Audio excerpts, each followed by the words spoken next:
ஓம் சாய்ராம். சாய் அன்பர்கள் அனைவருக்கும் என் அன்பு வணக்கங்கள்.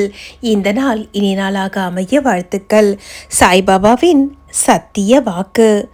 என்னுடைய பிரியமான பக்தர்களே, உங்களுடைய வாழ்க்கையில் நான் எப்படி வந்தேன்னு சொல்லி கொஞ்சம் யோசிச்சு பாருங்க. நீங்கள் என்ன அணுகுனீங்களா, இல்லை நானே உங்களை தேடி வந்தேனான்னு சொல்லி நீங்கள் யோசிச்சு பார்த்தா, என்னுடைய பக்தர்களை நான் தான் எப்பவும் தேடி வந்து அவங்கள காக்கிறேன். ஏன்னா எனக்கும் உங்களுக்குமான பந்தம் அப்படிப்பட்டது. எந்த என்னுடைய பக்தனுடைய கர்மவினை கழிந்ததோ, எந்த பக்தன் பூர்வ ஜென்மத்தில் புண்ணியம் செய்திருக்கிறானோ அந்த பக்தன் என்னுடைய கண் பார்வையிலிருந்து நீங்குவதே கிடையாது. அதுபோலத்தான் நீங்களும் ஏன் முன்னால் இன்னைக்கு என் பக்தராக இருக்கிறீங்க. நீங்கள் என்ன பிடிச்சிட்டு இருக்கிறீங்கன்னு நினைக்கிறீங்க, கிடையாது. நான் தான் உங்களுடைய கரங்களை பற்றி கொண்டு இருக்கிறேன். இந்த நிமிஷம் இந்த பதிவை நீங்கள் பார்க்குறது கூட ஒரு விதத்தில் பாக்கியம்தான். ஏன்னா உங்கள் மனசில் எப்பவும் ஏதோ ஒரு குழப்பம் வந்து குடியேறிடுது. அதில் இருந்து வெளிவர முடியாமல் தவிக்கிறீங்க. எப்பவுமே ஏதோ ஒரு சங்கடத்தை உங்களுக்குள்ளேயே நீங்களே ஏற்படுத்திக்கிறீங்க.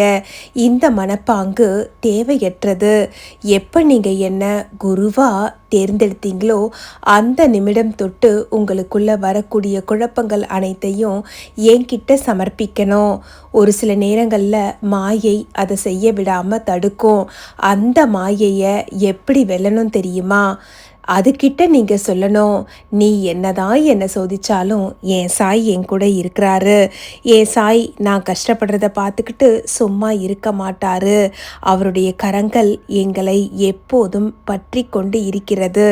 எங்களை எந்த கஷ்டம் வந்து தூக்கிட்டு போகணும்னு நினச்சாலும் அதிலிருந்து மீட்டு கொண்டு வர்றதுக்கு என் சாய் இருக்காருன்னு அந்த சங்கடத்தை பார்த்து, அந்த மாயையை பார்த்து என் மேலே நம்பிக்கை இருக்கிறத நீங்கள் தெளிவாக சொல்லுங்க. அது வந்த வழி தெரியாமல் தானாக உங்களுடைய வாழ்க்கையிலிருந்து விலகிடும். இங்கே தேவையானது முழுமையான பக்தி அப்படின்னு சொல்கிறத விட கிட்ட நீங்கள் வைக்கக்கூடிய நம்பிக்கையும் அன்பும் மட்டும்தான். நான் என் பக்தர்கள் கையில் இருந்து வேறு எதையும் எதிர்பார்க்கறதில்ல. ஆடம்பரமான பூஜை முறைகள் எல்லாம் நீங்கள் செய்யறீங்க, ஆனால் அதை நான் கேட்டேனா? கிடையாது. அப்படி இருக்கும்போது நாங்கள் செய்கிறத நீங்கள் ஏற்றுக்கிறீங்களே பாபா, நீங்கள் ஏற்றுக்கிறதுனால தானே நாங்கள் செய்கிறோன்னு சொல்லி நீங்கள் கேட்கலாம். உங்களுடைய மனசு கஷ்டப்படக்கூடாதேங்கிறதுக்காகத்தான் நான் அதை ஏற்றுக்கிறேனே தவிர்த்து எனக்கு எந்த விதமான ஆடம்பரமான பூஜை முறைகளிலும், எனக்கு நீங்கள் கொடுக்குற காணிக்கையிலையும் எந்த விருப்பமோ நாட்டமோ கிடையாது. என் பக்தர்கள் சந்தோஷமாக இருக்கணும் அப்படிங்கிறதுக்காக மட்டும்தான் நீங்கள் கொடுக்கறது எல்லாத்தையும் நான் ஏற்றுக்கிறேன். நான் ஏற்கனவே சாய் சச்சரிதத்தில் சொல்லியிருப்பேன், என்ன தரிசனம் பண்ணுறதுக்காக ஷீரடி வர்றதுக்கோ இல்லை என்னுடைய வழிபாட்டுக்கோ நீங்கள் கடன் வாங்குறத நான் ஒருபோதும் அனுமதிக்க மாட்டேன்னு சொல்லி. அப்படி சொல்லியும் நீங்கள் கேட்காம கடனை மேலே மேலே வாங்கி எனக்கு நீங்கள் பூஜை பண்ணுறீங்க அப்படின்னா அது என்னிடம் வந்து சேராது. உங்களுடைய தகுதிக்கேற்ப வாழ்க்கையை வாழ பழகுங்க. ஏன்னா ஆசைகள் அதிகமாகும் போது தான் நம்மளுடைய தேவைகளும் அதிகமாகுது. தேவையை சுருக்கிக்கிட்டா, ஆசையை குறைச்சிக்கிட்டா வாழ்க்கையில் கஷ்டங்கிறது குறையும். கஷ்டம் இல்லாத மனுஷங்க யாரும் கிடையாது. கஷ்டத்தை ரொம்ப பெரிய பாரமாக சுமக்கிற மனுஷங்க தான் ஜாஸ்தி. கஷ்டத்தை சாதாரணமாக விட்டுட்டு இந்த கஷ்டம் என் சாய் அருளால் நாளைக்கு நிச்சயமாக சரியாகும் அப்படிங்கிற நம்பிக்கையில் அடுத்த கட்டத்துக்கு போகக்கூடிய என்னுடைய பக்தர்கள் வாழ்க்கையில் இருக்கக்கூடிய சங்கடங்கள்ல இருந்து மிக சுலபமாக எளிதாக வெளியில் வந்துடுறாங்க. ஒரு சிலர் மட்டும்தான் இப்படி இருக்கிறீங்களே தவிர்த்து நிறைய பேர் கஷ்டத்தில் சிக்கி சுழல்றீங்க. அதை பார்க்கும்போது எனக்கு மனவேதனை ஏற்படுது. அந்த வேதனையை நான் யார்கிட்ட போய் சொல்வேன்? என் பக்தர்களான உங்ககிட்ட தான் சொல்ல முடியும். அதனால தான் சொல்கிறேன், தேவையில்லாத சிந்தனைகள் வேண்டாம் என் குழந்தையே. உங்களுடைய வாழ்க்கை நிச்சயமாக நல்ல விதத்தில் மாறும்.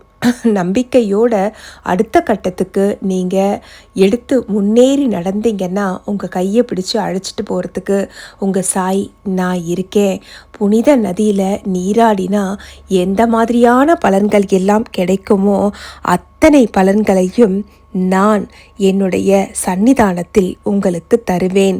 எத்தனை கோயிலுக்கு போய் நீங்கள் பூஜை பண்ணினாலும் உங்களுடைய மனசு தெளிவாக இல்லைன்னா, உங்களுடைய வேலையில் மனசு எப்போவுமே லைக்கலைன்னா எப்படி வெற்றி பெற முடியும்?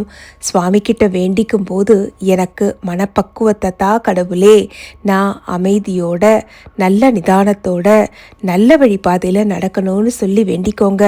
கருணையுள்ள கடவுள் நிச்சயமாக உங்களுடைய கோரிக்கையை ஏற்றுக்கிட்டு உங்கள் வாழ்க்கையில் அடுத்தடுத்த நல்ல விஷயங்களை நடத்தி கொடுத்துக்கிட்டே இருப்பார்.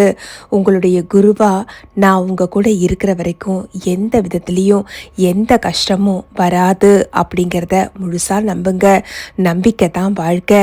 என்னுடைய பக்தர்களின் சந்தோஷமே என்னுடைய சந்தோஷமும் கூட.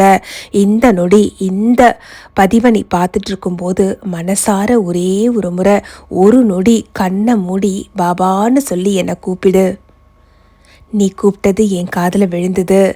நீ உன்னுடைய கஷ்டங்கள் அனைத்தையும் என்கிட்ட ஒப்படைச்சிட்ட. இனிமேலிருந்து உன் வாழ்க்கையில் நல்லது மட்டுமே நடக்கும். உன்னுடைய வெகுநாள் கோரிக்கைகள் அனைத்தையும் நான் நிச்சயம் தகுந்த நேரத்தில் நிறைவேற்றி உன்னை மகிழ்விப்பேன். உன்னை மட்டும் நிச்சயம் உன்னையும் உன் குடும்பத்தையும் காப்பாற்ற வேண்டியது என்னுடைய பொறுப்பு. நம்பிக்கையோடு செயல்படு என் குழந்தையே.